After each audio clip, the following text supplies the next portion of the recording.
This is a recording for McCormick's oral history class. The title of the oral history project is Heart Transplant.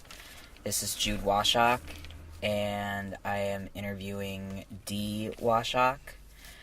I'm gonna start off now.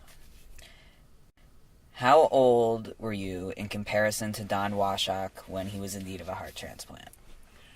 I was 14 when Don had his transplant. Don was 24, or almost 24. He was 23. South Troy gathered behind him. Fundraisers were done.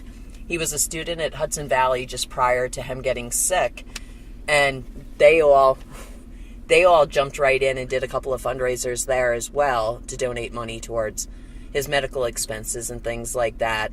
We had my father was involved in politics, so there were a couple of politicians that actually went door to door in South Troy collecting money in little jugs, because I remember that as well. And Tom Abbott was one of the guys that I remember doing that. They had a big fundraiser at the Polish Club where I believe it was 5 or 6 different bands donate their time, food, raffles.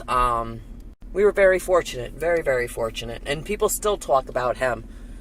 Every now and then I'll run into somebody that I've never met before. And when they find out my maiden name, they're like, wow, is Don your brother? And I remember when. So he still has, our family still has a lot of support and rallying behind us because of him. Mom always tried to keep things as normal as possible. Tried to keep all of us, still doing everything that we did. Not that she sheltered us, but just, Don wouldn't have wanted it any other way. Don didn't want anybody feeling bad for him. It was, continue on as you would type of deal. So he was always into sports. He, in National Guard again, he always did his things there. He was a skier. He was a hunter. So nobody thought at that age it could be the heart. His heart was enlarged. Cause unknown at that time. Just that he was very sick.